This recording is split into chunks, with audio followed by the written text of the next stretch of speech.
With Amex Gold, you can experience the gold standard. You get access to exceptional dining, plus 4 times membership rewards points on eligible dining purchases. That's the powerful backing of American Express. Terms apply. Cap applies. Learn more at americanexpress.com/withAmex. The Volvo XC60 plug-in hybrid is about performance. Not just on the road, but in life, where the only speed that matters is how fast you can slow down. Performance where it matters the most. Visit volvocars.com/US. This episode is brought to you by Jira. Ever wonder how those big marketing campaigns that make headlines get delivered on time? It all starts with Jira, the only project management tool you need to plan and track work across any team.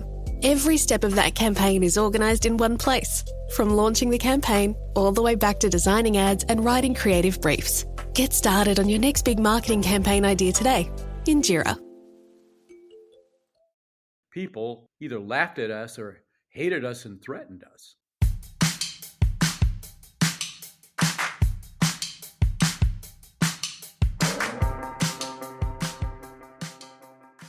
Hello, and welcome to another new episode of Live Through That. I'm your host, Mike Hipple, and on this podcast, we dig a little deeper into a pivotal moment into the lives of some of my favorite artists from the 80s and 90s. If you've been a regular listener, many thanks for that. Please help spread the word by telling your friends and leaving a review where you're listening. And today, we have Jerry Casale on the show, a founding member of the legendary band DEVO.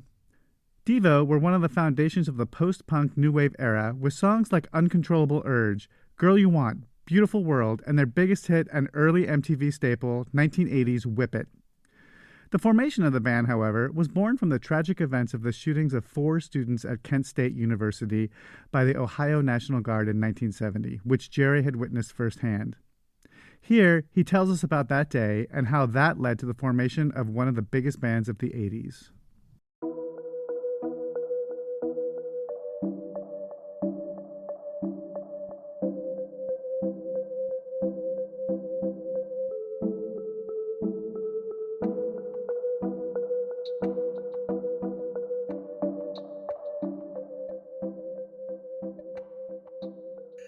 You know, I've often said in interviews that had the killings at Kent State not happened, I'm pretty sure DEVO wouldn't have existed.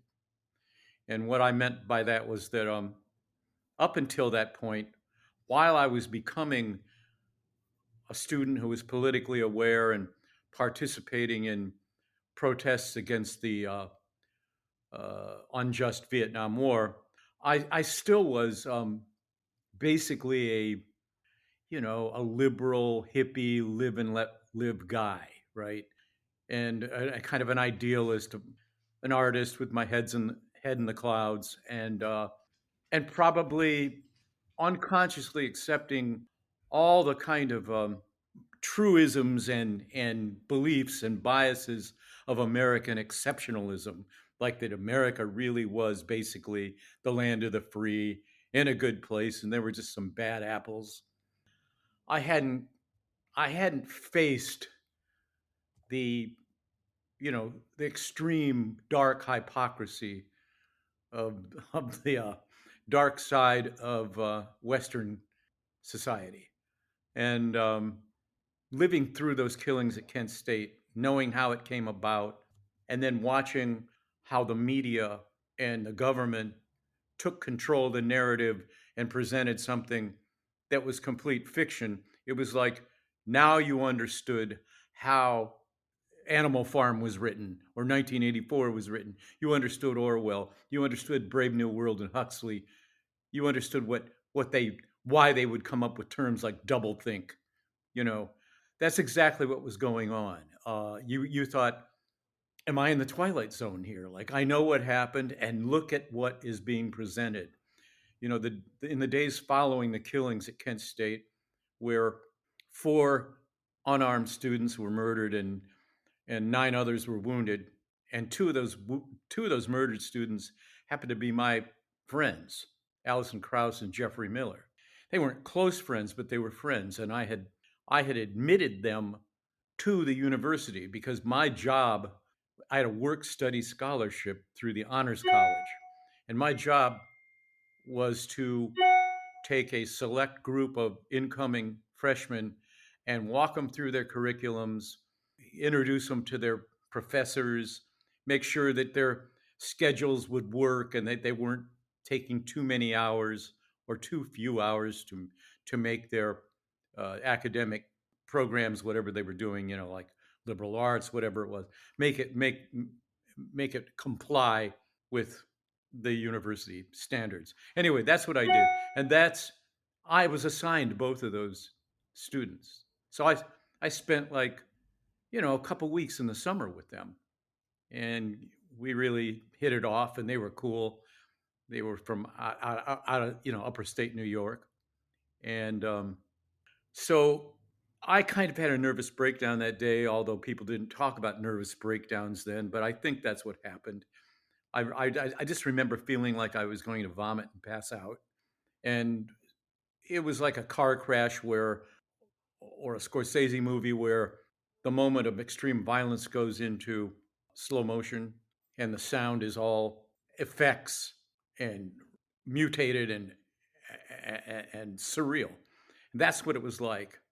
And then it snaps back to real time, and I'm on the hillside there in the grass, sitting there, reeling, and I see Alison Krauss in the distance, and I see Jeffrey Miller close to me, and I see the blood running out of him down the sidewalk towards the practice football field in the gymnasium, and just your mind just goes into a warp, and it was the beginning of my real education about America, about the media, about how everything we are presented with is a sugar-coated lie, and how power really works.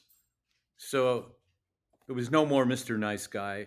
I was not any longer a live and let live liberal with my head in the sand and loving Siddhartha and psychedelia. I came crashing down to earth, and I was facing something that made me so angry and so depressed. And then you start educating yourself and listening to people who you were probably putting on the back burner and reading books that maybe you wouldn't have read before and getting the real education about American imperialism, the extreme racism, the extreme hypocrisy, the dirty linen underneath it all, where, oh yeah, the country was great for some people, especially if you were, a white supremacist Christian, and making big money and not paying taxes. But for millions and millions of people, that wasn't their experience. So that kind of made its way into my core aesthetic. And there was a lot of dark humor involved in that because at that point in time, a lot of the students who I knew who were politically active and members of Students for a Democratic Society like myself, they doubled down. Like there was no choice anymore to just kind of like take a middle of the road stance. They joined the Weathermen, but the end game there was jail or death. And frankly, I guess I just didn't have the whatever that is, that suicidal nerve that takes. I decided I had to do some creative response. I had to get subversive.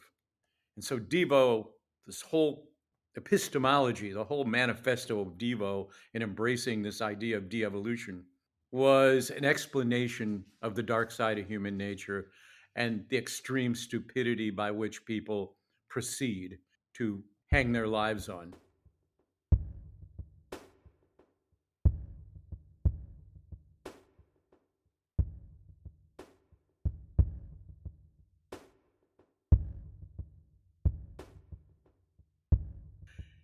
And that involved, looking at pop culture and commercials and slogans and people repeating these mindless slogans and then studying neuroscience and finding out how the brain works and why cults develop and why it's so hard for people to learn how to reason and have critical thought, because we couldn't understand with all the facts in front of people why they kept maintaining these mindless positions that they had, like America, love it or leave it, right? The very people that were getting screwed the most by the corrupt system were the ones most wholeheartedly and militantly defending it. Just like today, the Trumpsters, the MAGA people, he's laughing at them, and his policies hurt them and further erode any quality of life they might have, and their access to health care and education and decent food is like being squashed. So there's a billionaire class, vast group of the horde of have-nots, and that's it. And that's the way the powerful like society. They don't like democracy.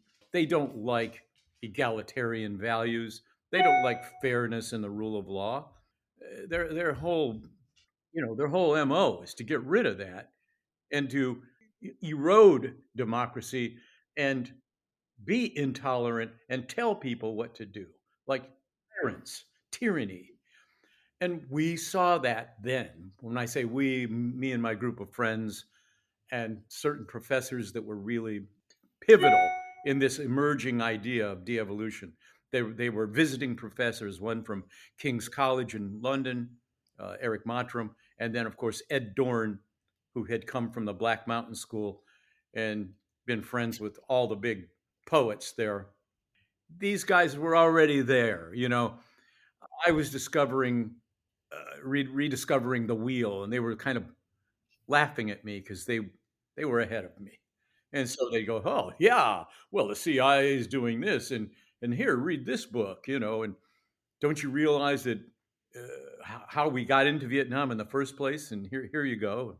So it just was grist for the mill. I had plenty of fodder, and it kind of informed my worldview at that point. And so this whole envelope, this whole umbrella of de-evolution was the framework by which I wrote songs and how I wrote my lyrics and how I wanted to look. And, and then, it was a literary idea and a visual art idea because I was doing a lot of visual art. And that's how I met Mark. Mark Mothersbaugh was another founding member of DEVO. And at the point I met Mark, I find out he plays music. He finds out I'm playing music, but I'm in this like very popular local blues band doing, very good renditions of rural and urban blues going back to Muddy Waters and Slim Harpo and John Lee Hooker. And Mark kind of thought that was silly that white guys were doing that. And I kind of thought his prog rock obsession was kind of masturbatory, like guys that just were like, hey, how many notes can I play and how many time signatures can I change? It wasn't my kind of music. But we respected each other's art. And he really, really got excited by these ideas that I was feeding him. And my friend Bob Lewis, who was my literary cohort, he was feeding him the same ideas. And Mark took to it like a duck to water. And we soon agreed when I kept saying, well, what you don't like what I'm doing musically. I'm not into what you're doing musically. What would de-evolutionary music sound like? I kept saying that, right? So we decided to start getting together and finding out what that would be. And we made some rules, like if it sounds like any genre that either of us are doing or anything on the radio, we stop. And we don't follow cliches. It's like we don't say, oh, a verse is going to be 8 bars long and then you go to a chorus. It's like, no, you have to stop and tell me why you're changing keys there other than following some cookie cutter formula. So that got exciting very fast. And then quickly that involved also not using sounds that sounded like mainstream pop music. And that's where Mark's ability to play his mini moog came in, because Mark had grown up taking piano lessons, but of course had to kind of like turn his back on piano, but became completely obsessed with the mini moog and the ARP Odyssey, which were the two synthesizers at the time that were available to the public, and hardly anybody had them. And he got one of each of them. And so he started making noise on those, and I started coming up with what I thought were jungle bass lines. And his brother had homemade electronic drums, and I would tell his brother, okay, drum with one hand behind your back, like make it so crude that you're pounding like American Indians on a drum. And so we started going tabla rasa, like not until it sounded really kind of crude and primitive and scary did we smile, did we continue. And that's how those early songs came about. So had Kent State not happened, first of all, I would have gone on to graduate school at the University of Michigan. I already had been accepted in my senior year, because that's the killings at Kent State happened in the spring of my senior year. So I'd already taken a trip to Ann Arbor and met with the faculty and everything. That's where I was going to graduate school. Well, because I was a member of SDS, and because the governors of like 4 states, like, Ohio, Michigan, Pennsylvania, Indiana, got together and decided that all this student activism and all this protest against the war was a result of evil outside agitators. So, the good students of each state were hoodwinked and duped by these propagandists, these outside agitators. We hear the same arguments today. And because I had been a member of SDS, then me going to graduate school in Michigan qualified me to be an outside agitator. So I was suddenly like canceled, right? Like, nope, Jerry, you can't come here. So there I was dead in the water, and I went back to my professors at Kent State, where I had graduated with a high grade point average and honors in the honors college, and basically begged them to let me in, because here I was with nowhere to go. And so by suddenly being stuck in Kent and starting graduate school there and meeting these professors that I mentioned previously, something happened that would never have happened had I gone on to what I thought I was going to do, which is I would have just become a college art professor, probably, is what I would have done. And instead, Devo is hatched. I meet Mark Mothersbaugh, these professors, there's momentum, there's this, mushrooming worldview that gets now a musical component. So we're doing visuals, we're doing music, we're talking philosophy all the time, and it's informing the aesthetic of the music, the look of the graphics, how we act on stage, what we're presenting. It was a band of substance, and it was a polarizing, scary band. I mean, people either laughed at us or hated us and threatened us. It was not popular. Whenever we tried to put it in front of people, it became like performance art. I know I've rambled on and on here, but you can see how those killings were a fork in the road to my whole life.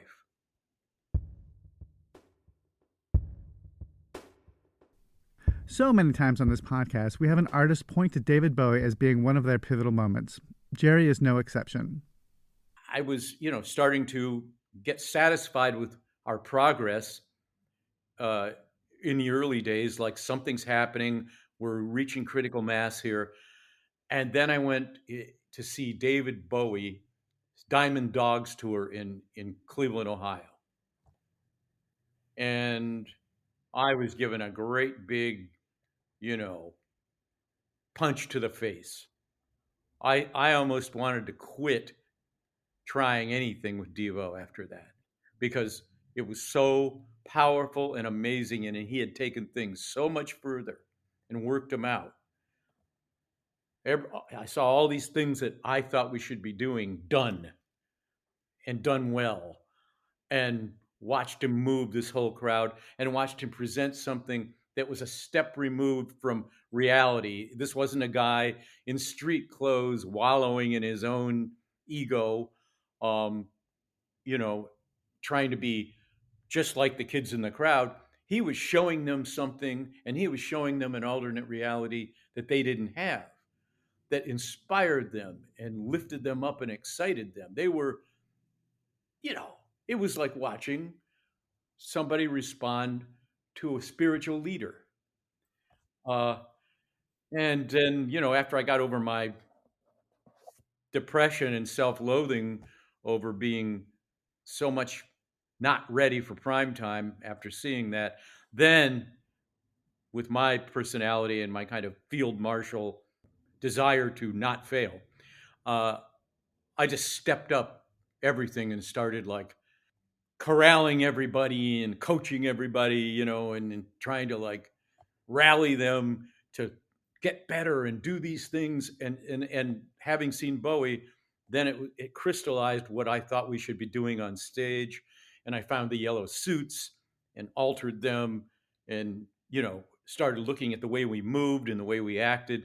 So all these things came together, and the yellow suits really had an effect on people. After they got done laughing at you, they loved it. And it made us move differently, and it made the lighting all work. We'd use minimal, only, purple and bilious green lights, cover the stage in black plastic, creating this almost like Bauhaus meets, Jeff Koons aesthetic. And it was garish, but, very worked out and minimally so. And then we started like never noodling between songs. Nobody could touch an instrument and make noise, or grab a drink off of an amp, or make asides to the audience. Either we just came out like a drill team and did it and engaged them in it, or if we spoke to them, it was a talking point. It was connected to what was about to happen, and we knew what we were going to say. It wasn't ad-libbed, and nobody had beers on stage, or so it all, in our own way, we were as theatrical as Bowie at that point. And then Bowie was on Team Devo. It's funny, 3 years after I saw him, there he was in our camp promoting us and presenting us at Max's Kansas City as the next thing, and he was going to produce us. And that was I was so elated. It's so vindicated, like, because when you're an artist and you're kind of original and polarizing, you don't care how many people hate you, except if they're the people you care about. Like if Bowie had thought we were shit, or Brian Eno had thought we were shit, or Iggy Pop had thought we were shit, that would have been devastating. That could have been the straw that broke the camel's back. But in each case, they loved us, and so did Neil Young. And it was just like that kind of acceptance from artists you respect is like a shot of performance enhancing drugs. You're suddenly now on another plane, and you're setting your sights higher and raising the bar aesthetically. I want to go back a little bit, though, because I was curious how Devo made the leap from Akron, Ohio, to getting people like Bowie's attention in the first place.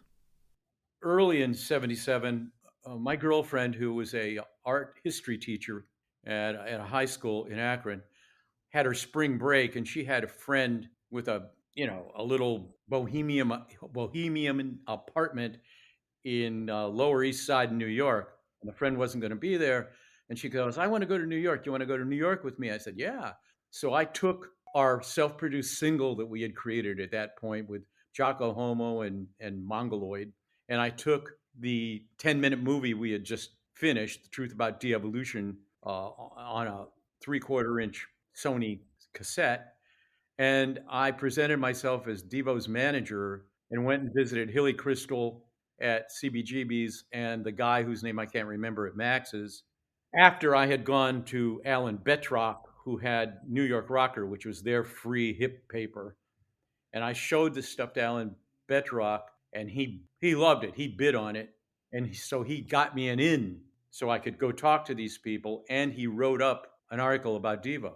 And so both Hilly and the guy at Max's said, "Well, if Alan Betrock's going to put a piece out on you guys, if you want, you can come back in April and play here." So that was it. We played CBGB's, and 2 days later we play Max's.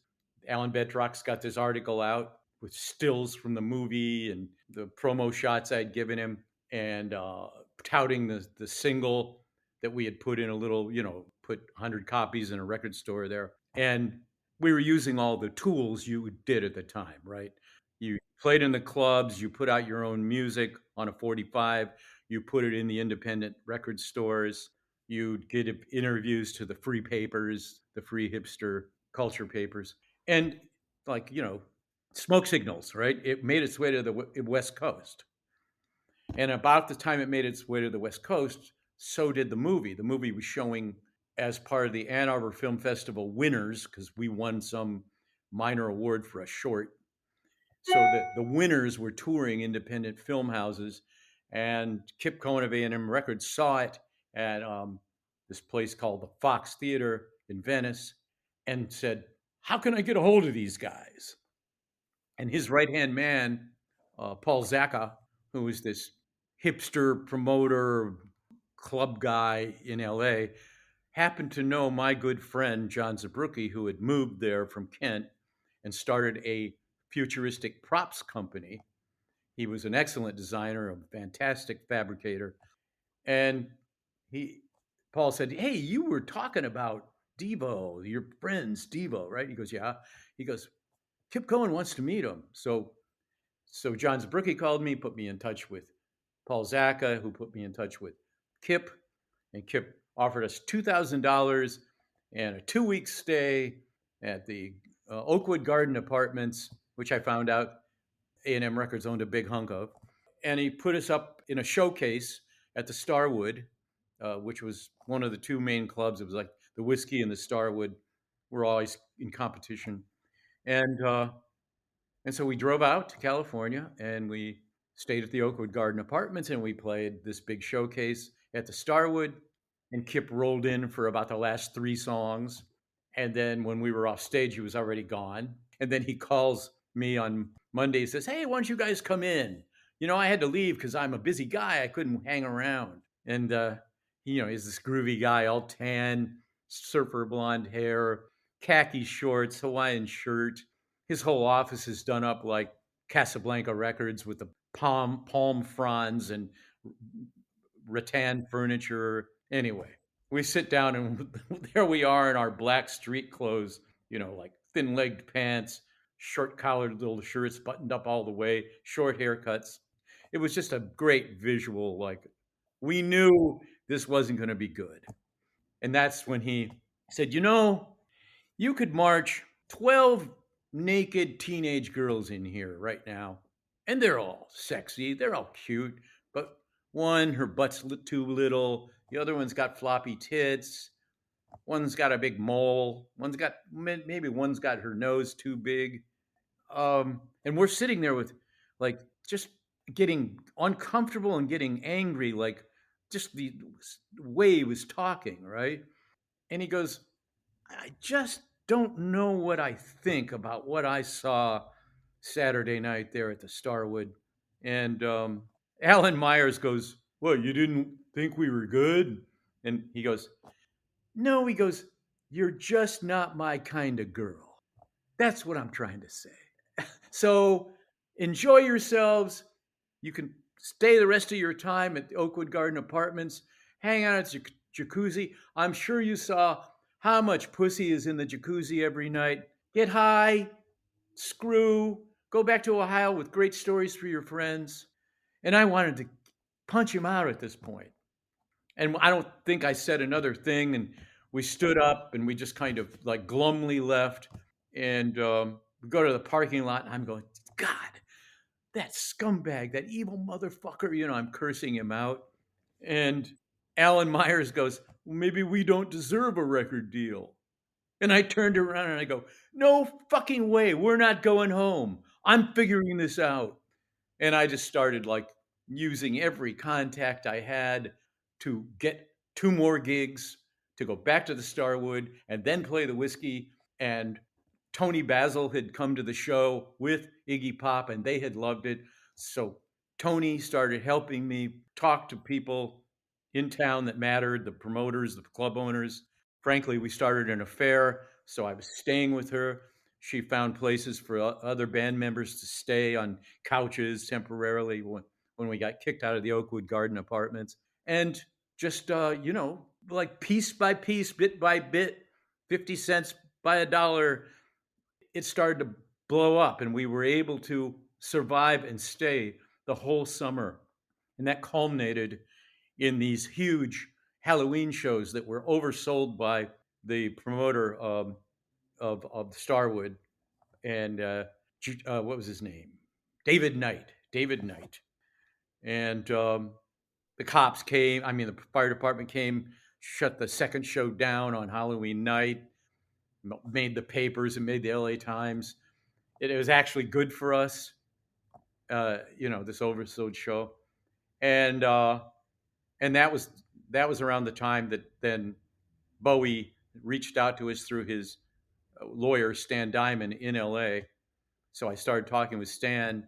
Stan put me in touch with Coco, Bowie's right-hand woman. And then she made all the arrangements with me for Devo to come to New York, meet David, hang out with David, and then David would announce us at Max's Kansas City. So this was all the groundwork and all the, just refusal to give in to somebody else's vision and stick with the plan was finally working.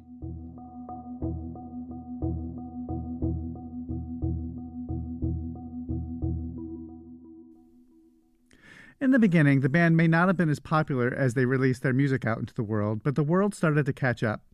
With the dawn of MTV, their visuals and subversiveness struck a nerve with a young audience, and we're still talking about this iconic band today with a new generation discovering de-evolution.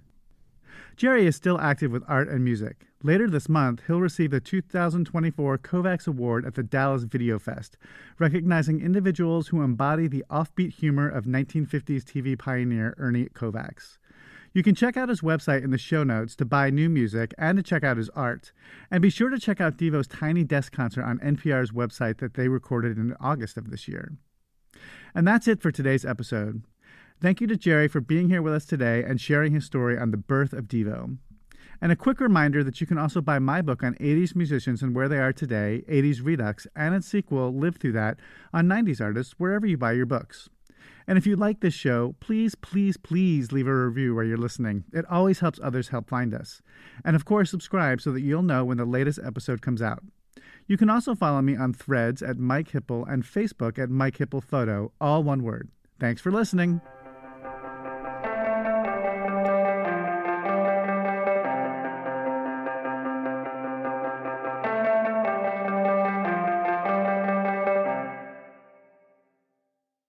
The Jeremiah Show is proudly featured on Pantheon Podcasts. Don't miss an exciting episode of The Jeremiah Show. You're invited to the world of pop culture, music icons, and food gods. Find Jeremiah at thejeremiahshow.com or on all social networks and back catalogs at Linktree, Jeremiah D. Higgins. I am Miles Zuniga from Fastball. And we are a girl named Tom. Hi, I'm Marielle Hemingway. Hi, this is Chef Melissa King from Top Chef All Stars. Hi there, everybody. This is Ann H. Hi, I'm Shadow Stevens. I'm having a great time on The Jeremiah Show, the greatest show in the history of the world. The Jeremiah Show is brought to you by Evolve Entertainment Network, Pantheon Podcasts, and Radio Candy Media. I do hope you enjoyed that interview. I'm sorry that Jeremiah is so hopeless. I did made a real effort to sort of get through the sludge and the drudgery and the cliches and the second-rate ideas. I hope I didn't disappoint you too much. And as far as Jeremiah is concerned, do write in, because if you do, we can do something about this.